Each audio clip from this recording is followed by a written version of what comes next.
พี่น้องเลยเปิดคลิปเปิดภาพมาเมื่อนี้ก็มาหาครอบครัวหนึ่งพี่น้องเลยเนาะคือได้ยินข่าวว่า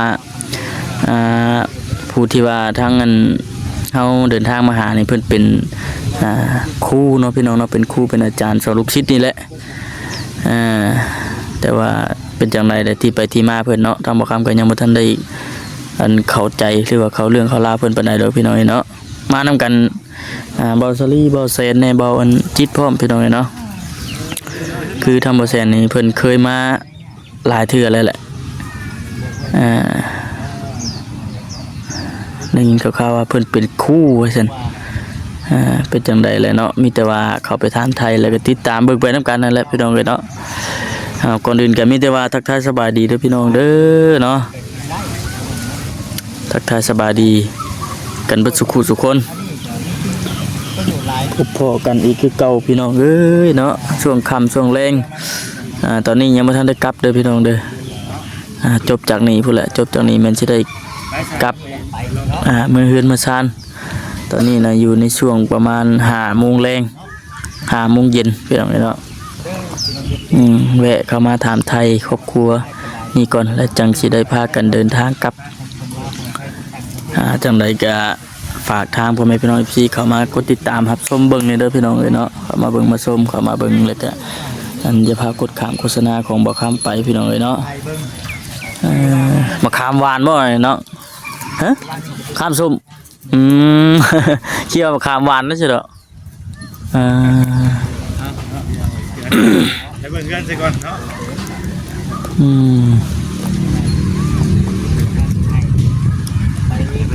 คุณชื่ออะไรของคุณบ่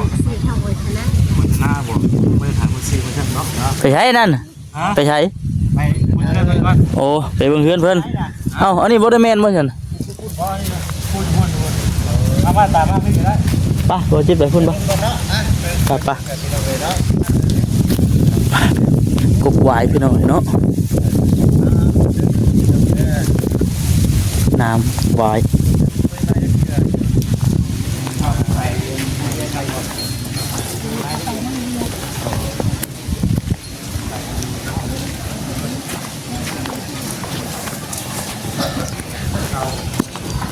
ป่ะพี่น้องเนาะเอ้าบ้านเพิ่นคือมีวายเท่านี้ก็มีอีกพี่น้องเนาะเกิดธรรมชาติก็ถือว่าปลูกใช่เนาะ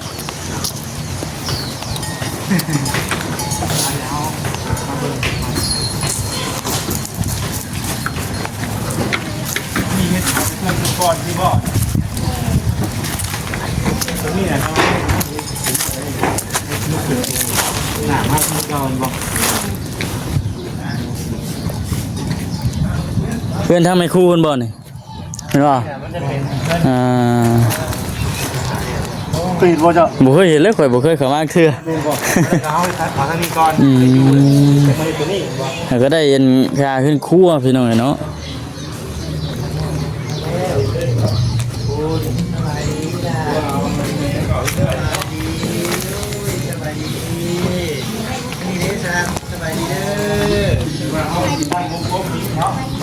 ตั้งมุกโกนเลยเพราะในมุกโกนนะเนาะ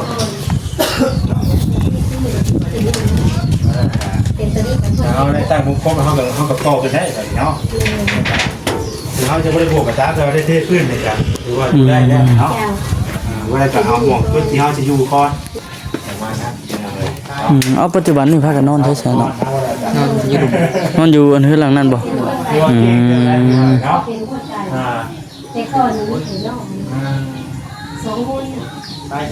เฮ็ดแต่โดนได้บ่นี่บ่หึงปานใดบ่หึงปานใดหลังคาให้เขาเจ้าเฮ็ดให้อ๋อหลังคาเนี่ยเพิ่นเฮ็ดให้โตอันนี้ก็เองกับอันนี้ก็เองเลยโอ้ก็บ่เลยบ่เทคานเอง ก็เองเทคานเองห้วย เพราะว่าเวลาเขาเจ้าเฮ็ดเฮือนนี่ไปเบิ่งนำไปเบิ่งเขาเจ้าเฮ็ดไปเบิ่งเขาเจ้าเฮ็ดแล้วมา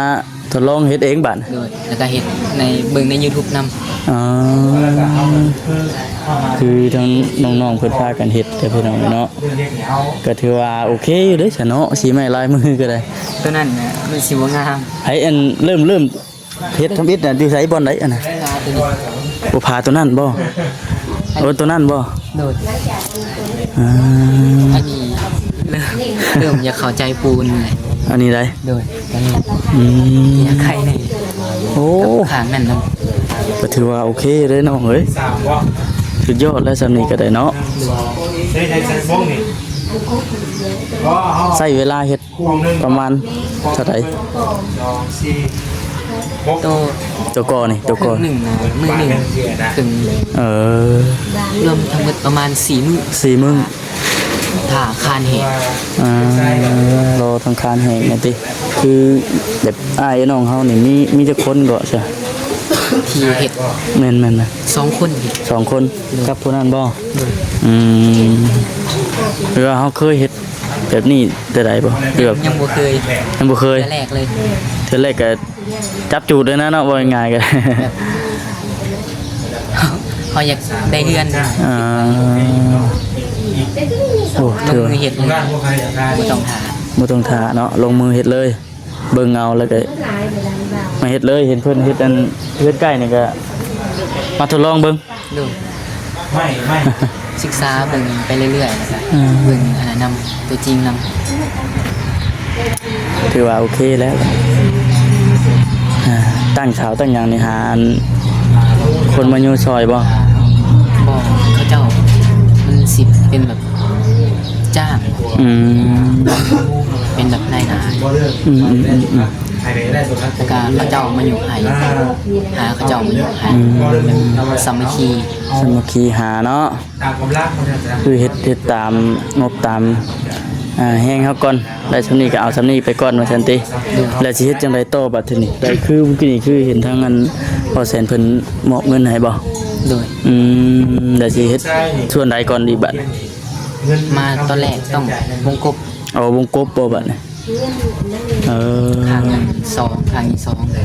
เป็น6 ตัวที่ว่าเฮาเทคานป้าไว้นี่แม่นท่าใส่วงกบบ่ โดย อ๋อก็เลยบ่ได้อันสานต่อ โดยฉันวงกบนี่ลุยเลย ขึ้นว่ามีวงกบแต่อันนั่นนี่แม่นก่อขึ้นอีก โดย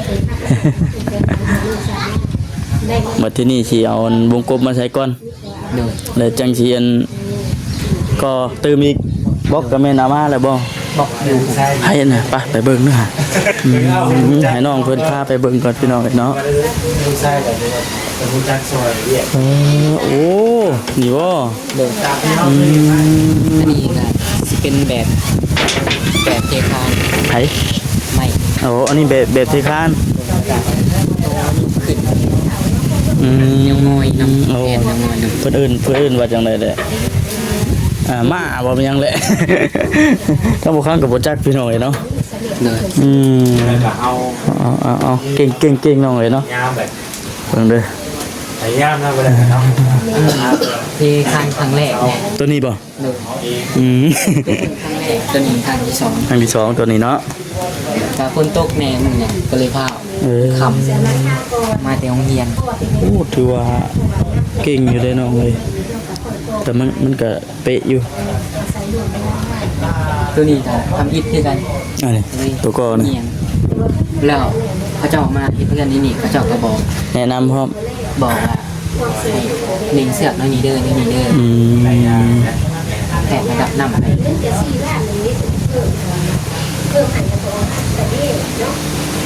นี่เนาะเสียบหนึ่งเดี๋ยวพี่น้องเนาะถือว่าเก่ง รู้อีกวันนี้มันพูดแล้ววันนี้คุ้งพูดแล้ววันนี้เนาะ โดย อ่า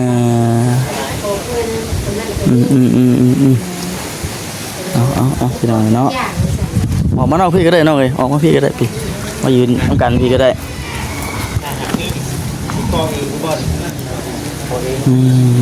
ส่วนทางหนังข้านี่กล้าไว้ไม่ได้หรอก ผู้ในการเฮ็ดเองนะ พูดอะไรก็เฮ็ดเอง โดย เอาสบายดีเด้อ พี่น้องมานั่ง มายืนต้องกันพี่ก็ได้นี่ โอ้ เก่งในเบอร์จิตเลยเนาะ สบายดีน้องสบายดีแต่ว่าขออนุญาตนำเลขพกเจ้าลูกที่สองที่สามที่สี่โอ้น้องอิม เอง น้องอิมเนาะ อืม เข้าโรงเรียน เขา เบิด3คน เขาเบอร์3 เริ่มต้นจากข้างนอกนี่อยู่ห้องไหนก่อน ม6 มหก เจ้าได้แหละ ม5 โอ้ม5ม6 เลยเรียงกันเนาะ ม1หันยังทั้งทะเมแล้วนี่ยังพาบ่เก่งนะเนาะ เนี่ย เลี้ยงลูกเลี้ยงเต้าบ่แต่พอเราเสียมานี่หลายปีแล้วเนาะ ลาย อยู่น้ำเม แต่ผู้นี้ยัง7 เดือน อันนั้นได้ อืม โอ้นักที่สุดคือผู้เป็นแม่เนาะ โดย เป็นคนหาเงินหาคำเลี้ยงทั้งน้องๆแต่ว่าบ่จิตเชื่อว่าตอนนี้ก็คือสิคล้ายๆแน่แล้วล่ะน้องๆเพิ่นใหญ่เด้เฮ็ดเวียกเฮ็ดงานช่วยกันโอ้ยเนาะเก่งเด้อจักปีแล้วก็เจ้าน่ะ 16 16เพิ่นผู้นี้ 15 โอ้15 อายุ 16 ไปเรียงกัน 10โอ้สิ อ๋อ จังมื้อแล้วอันไอดีมาไอดีผู้ที่ว่าเรามานี่นะคือหรือว่าคลิป แล้ว เก่า บ่ บ่ อยู่บ่ยันคลิปตะกี้พุ่นยันทางน้องเพิ่นบ่อยู่ซั่นจ้ะ บ่เพิ่งบ่ได้แม่นบ่อ๋อ อืม ทั้งไอดีแม่นบ่ผู้ใหญ่ทั้งไอดีแม่นบ่ โดย อ๋อ อืม เราหากะมาว่าเว้นนี่ อืม เว้นนี่ก็มา ไอ เว้ ดี น นะ เว้นนี่ก็มา กับอันกับพระอาจารย์2 องค์ โอ้อาจารย์เพิ่น แล้วก็มีสายบุญหลายคน มานี่ได้ โดย โอ้ ว่าแต่มาแต่ฝั่งไทย มาจากฝั่งไทยแม่นบ่ อืม มามอบเครื่องให้ อืมเอาดีใจนำปัจจุบันนี้นอนอยู่พุ่นคือเก่า โดย เป็นฟ้าสังกะสีเนาะ โดยสังสี ถ้าหากว่าเป็นไปได้เพิ่นได้มาอยู่ทางนี้ก็คือสิสบาย แม่นนั่นแหละ มันบ่ขออนุญาตนำนี่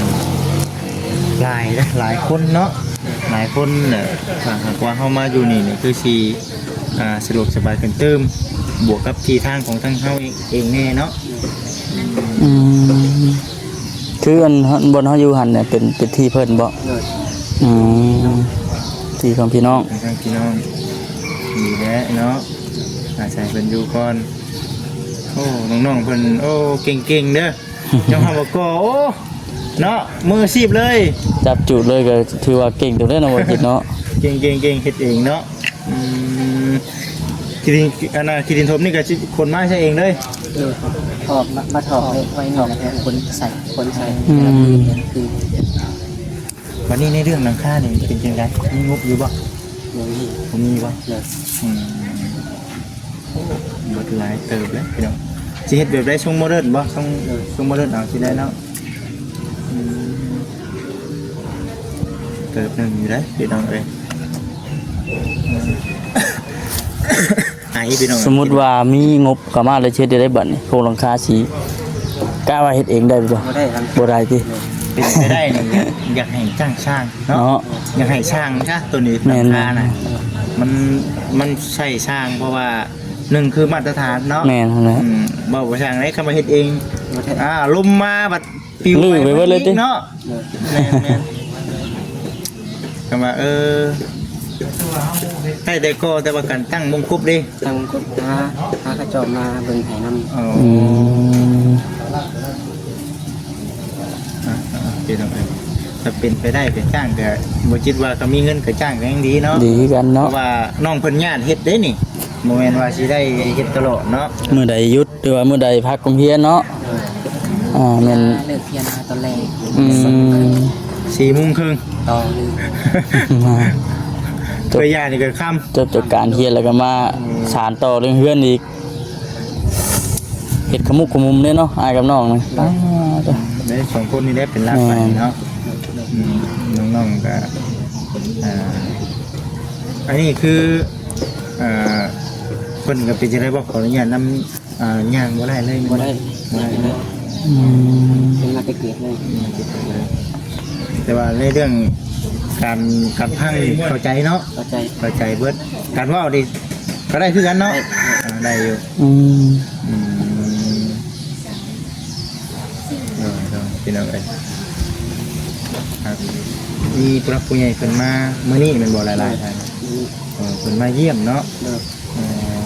มีข่าวดีอยู่บ่ พิ่นว่าอยู่บ่เพิ่นมาเยี่ยมเนาะ เครื่องให้ เพิ่นให้ เลย เฮาก็ถามเบิ่งกันแหละเป็นไงมื้อนี้ก็ทางอันน่ะบ่แสนเพิ่นเนาะมานำกันกับทางบ่แสน แม่น เลยเนาะก็อันนี้ก็มาซอยๆกันหลายๆซ่องคันว่าทางบ่แสนเพิ่นมีงบอยู่ในส่วนหนึ่งก็ดีพี่น้องเอ้ยเนาะทางบ่จิตมีส่วนหนึ่งก็ดีแบบนี้นะหลายคนมันจังบ่นักซอยกันหา มันจังเบาเนาะเอาขึ้นจักได้ถึงแน่เนาะตั้งเสาติดตานี่บ่เงินว่าเฮามีเงินนี่แหละพี่น้องเอ้ยเนาะถึงทันแล้วอยากมาเลยเนาะอยากมาอยู่ขึ้นตัวเองเนี่ยเนาะเอาสู้น้องเอ้ยเนาะไปก่อนมื้อนี้ก็มาหาน้องเพิ่นเป็นครั้งแรกสำหรับทางบ่จิตได้ชื่อเพิ่นอยู่บ่เพิ่นพุ่นน่ะชื่อเนาะก็อยู่เถียงกันอยู่บ่เคยมานะว่าบ่เคยมาหาทางน้องๆเพิ่นโรงเรียนเฮานี่ทางไหนก็ไปทางไหนมาสระภูมิไปทางนั้นบ่บ่เคยไกลเติบบ่การไปได้ซะเอาการไปของทางน้องๆดิรู้จักบ่รู้จักบ่รู้จักของตัวเองนี่ล่ะว่าทั้งแม่เพิ่นก็รู้จักคือกันบ่ย่างใกล้กันโอ้คือแม่น่ะอยู่แถวบ้านกับบ้านโอ้สอนอยู่กับบ้านแม่สบายดีเด้อสบายดีดูถึงบ่ได้สิแล้วเฮือนนี่ เกี่ยวกับเพื่อนเอาเงินให้10 ล้านแล้วก็สิอันเทียบพื้นกัน โอ้ นี่ได้กบก็เทพื้น ก็สิเริ่มสร้างเลยนะ อันน่ะมานี่เนาะเอิ้นแม่ก็ได้เนาะเอิ้นกูก็ได้เนาะ เป็น สบายดีเด้อสบายดีว่าเขาเนี่ยน้ำอันน่ะเป็นอาจารย์สอน โดย สอนอยู่ห้อง สอนอยู่ม.ต้น ม.ต้นเลย เจ้า วิชาอย่างก็ขออนุญาตนะ วิชาธรรมศาสตร์ ธรรม นะ ศาสตร์ วิทยาศาสตร์ธรรมศาสตร์เจ้า เป็นบ่จิต วิทยาศาสตร์ เข้ากลางกันนะเข้ากลางใช่ออกกลางครัวได้เนาะเก่งเนาะ วิชาวิทยาศาสตร์ธรรมศาสตร์เคมีชีวะเจ้า เคยเฮียนอยู่พี่น้องแต่ว่าบ่เข้าใจดอกอันนี้นะทางกินน่ะแต่ก็ตัวเด้อเนาะผมจะสอนนักเรียน แม่น เจ้า เป็นว่าขอเนี่ยนํเป็นอาจารย์ตั้งแต่สอนมาจากปีแล้วโอ้ จะได้34 ปีแล้ว 34 ปี อายุคนเนี่ยได้56แต่บ่ทันได้เป็นเทื่อเจ้าแม่น สอนเป็นครูอาจารย์มาเรื่อยๆเนาะ โดย แต่ว่าในเรื่องบอลพักบอลเช้าเฮาบัดมันบัดบ่ทั่วบ่ถึงปานใดบัดนี้เนาะ ไม่เห็นแล้วกะอดไปทนไปนี่ล่ะนี่เป็นลักษณะเงินเดือนภาครัฐเอาให้แต่ประมาณนั้นแหละ ลูกเต้าเฮาเนาะคือเห็นสิแล้ว ที่แบ่งใส่หันใส่นี่เนาะหลายอย่าง เอาใจใส่อยู่ บ่ติ แต่ว่าเราหลายอย่างเจ้า แม่น อืมต้องสู้ว่าสั่นซะ แต่ว่าเราเก่งนะพี่น้องเนาะ ต้องสู้ อาจารย์เก่ง บ่สู้ก็บ่ได้เจ้า บ่ได้เนาะ แม่ต้องตัดสินใจสู้ ช่วงนี้อยากไข่นี่แล้วจากเบิ่งนี่ก็ว่าไข่นี่แน่น้องสองคนนี่แน่เนาะ สาธุจะขอให้ใครเนี่ย เขาให้ไข่แน่ ให้ตลอดไป ไข่แน่ตลอดไป เจ้าให้ต ขอ ลอ ให้ ด เป็น ไป ผู้เป็นคนแน่เนาะทั้งน้องทั้งสองเด้อเนาะเบิ่งเอานี่แน่นี่บ่จิตเชื่อว่าตั้งแต่น้องๆเพิ่นยังน้อยนี่โอ้ภาระคือสิต้นเรือ บ่เคยเด้บ่เคยไปสั่ง มีแต่อยู่ในเฮือนซอยแม่ อันนั้นจังว่า แต่ว่าเดี๋ยวนี้เราก็สบายแล้วหนึ่งข้าวบ่เฮ็ดกินบ่เคยเฮ็ดละแม่นี่ค่ะสิเป็นจะท่วมนี่นะ นั่นแหละเนาะดีแล้วบ่ได้นี่ว่าได้ลูกชายดีเด้บ่เฮาเบิ่งกันยังจักพี่น้องนะเบิ่งเฮาเบิ่งกันยังจักอยู่ได้ ยังพ่อแม่เนาะ แม่ บ่เคยเฮ็ดให้แม่น้อยใจถึงว่าสิทุกข์ปานใดแม่แต่บ่เป็นหยังลูกว่าไปหันไปนี่ก็บ่ค่อยไปหรือว่าลูกละอายบ่พวกลูกบ่อาย บ่มันโมเมนต์เนี้ยพวกลูกบ่อายเขาเจ้าว่ามีแต่สู้เด้อแม่ คือเฮามาดิบ่ขออนุญาตนำเนาะ เป็นผู้เว้าผู้แพ้วเนาะเอาเฮามาสัมภาษณ์ที่บางคนอายเฮาปุ๊บเป็นผู้เว้าบ่ให้ขึ้นแน่นั่นน้องเอ้ยคือทางบ่จิตนี่เฮงอยากให้มาสัมภาษณ์เนาะนะครับ รอจิต บอกสวัสดีมาสัมภาษณ์บ่จิตนี่เด้อเนาะ เด้อ เพราะว่าหนึ่งคือผู้คนเบิ่งเฮานี่มันโมเมนต์ว่าเด็กน้อยได้น้องเอ้ยเนาะบ่ได้แม่นเด็กน้อยได้มีแต่ผู้เพิ่นโอ้ผู้รักผู้ใหญ่ผู้น้อยเพิ่นก็มีคือกันแต่ว่าเพิ่นก็เข้าใจเพิ่นก็เข้าใจเพิ่นก็มีน้ำจิตน้ำใจบางท่านเด็กน้อยสำหรับเพิ่นเบิ่งอยู่แต่ว่าเพิ่นช่วยหยังบ่ได้เพิ่นก็ช่วยกำลังใจให้แบบนี้หันนะ ช่วยกำลังใจเนาะ ก็ถือว่าเฮ็ดดีน้ำโคกน้ำครัวน้ำเมตลอดไปน้องเอ๋ยเนาะก็สมกับทั้งเพิ่นเป็นครูอาจารย์นี่แหละสอนลูกสอนเต้าก็ถือว่าโอเคดีอยู่พี่น้องเอ๋ยแต่ว่าได้มื้อนี้น่ะมีข่าวดีติ โดย ทั้งบ่แสนมอบเงินให้ โดยข้าวดีก็คือนี่ พอดีคืนนี้ ฟันเห็นหน้ากันอันนั้น2ตัวนะเดี๋ยวขึ้นมาก่อน2ตัว เอาแล้ว แล้วก็พร้อมด้วยคาราบาลบ้านหลาย เอานั่น แม่นบ่ได้แล้วไม่ประมาณหลัง12โมงไปฝ่านี่แหละผู้ดีบ้านี่เลยโทรหาเพราะว่าตัวเองหันเมื่อวานนี่ไปสวรรค์เขตสิไปอันทรงสการร้านไปว่าวุ่นมันประหัดพุ่นเขาจะไปส่งเจ้าแล้วก็เลยว่านอนอยู่พุ่นนอนอยู่สวรรค์คืนนี้เจ้านอนอยู่พุ่นนอนเลยแล้วก็ผู้ดีว่าบอลลี่โทรมากับผู้ดีมากเจ้า โอ้ปันเห็นพญานาคมีคารวาสหลายองค์ว่าซั่นเนาะ หลายโดยทีมงาน มีพระอาจารย์มาเนาะ เมนว่าเตียงบอลลี่และพระอาจารย์มา2องค์เจ้าร วมทั้งงาน ทีม เอา งานสายบุญเจ้า เนี่ย มาไปตั้งประเทศคนแหละ มอบเครื่องแน่หลายอย่างนะหายนะคือว่าดีใจหลาย บัตรที่นี่ว่าขออนุญาตนำเนาะคือพวกนี้คือว่า10ล้านบ่ โดย และสิเฮ็ดจังไดต่อบัตรนี่ แล้วก็สิไปซื้อวงกบ วงกบ โดย ขั้นตอนนี้ แล้วก็สิอันไปซื้อซีไม้แล้วก็ซื้อหินมาแล้วก็สิเทพื้นเดือน4แล้วขึ้นอยู่จ้ะ บอกเขาได้จ้ะ บล็อกแล้วก็มีส่วนหนึ่งอยู่หลังนั้น พอเบิ่งก่อนบ่ แม่นกอบนกร และสิเฮ็ดจังได๋สิให้น้องๆเป็นคนก่อโดยว่าแจ้จ้าง 2คนนี้จะเป็นคนก่อเจ้า สร้างกะยามันเนาะค่อยเฮ็ดไป แม่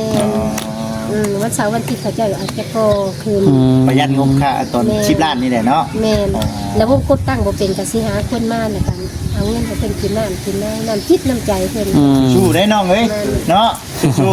ประหยัดเงิน10ล้านเนาะไว้เฮ็ดให้มันแล้วซั่นนะแต่ว่าอยู่ใน10ล้านนี่ทั้งชื่อวงกบทั้งจ้างค่าสร้างนี่บ่คิดว่าบ่พอเนาะ สิบ่ได้จ้างเลย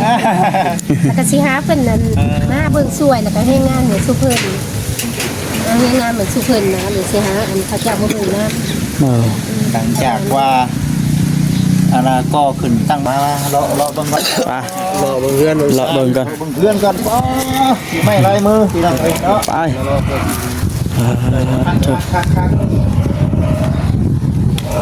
ก็ครั้งแรกก็ซ้ำมืออาชีพเนาะว่าจิเนาะ โอ้เงี้ยเลยเนาะว่าทั้งนี้ก็กว้างอยู่ได้น้องเอ้ยเนาะกว้างอยู่โอ้มาพี่น้องเอ้ยสิเฮ็ดปงเยี่ยมบ่ คงเยี่ยม ปงเยี่ยมอันนี้สิเฮ็ดจังไดน้องเฮ็ดห้องโถงได้บ่ลูกได้บ่หรือว่าสิตั้งห้องบ่ อันนี้คันหอม เฮ็ดห้องหนึงบ่ ขั้นเนาะทั้งนั้นก็ขั้นคือกันห้องนั้นนะ ยังไม่หมดที่กัน โอ้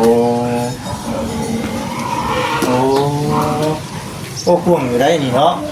กวางอยู่อันนี้มันเป็นยังไงนะมีแต่ห้องอันนั้นซื่อบ่มันยังบ่ได้มีหยังบ่ ล้างของน้ำ มีห้องน้ำบ่ด้วยนะเบิ่งก่อนโอ้ห้องน้ำนี่เป็นจังได๋ห้องน้ำเก่าบ่อันนี้เขายังสิใช้อยู่บ่บัดนี้ ค่ะมั่งแค่ต้นเอาสังกะสีมามุงราคา อ๋อยังใช้ได้ปกติ เลย โอ้แต่ว่านี่เก่าแล้วนี่เนาะ เลย อันนี้เป็นจังได๋นี่ตั้งแต่น้องเฮ็ดเองหรือว่าจังได๋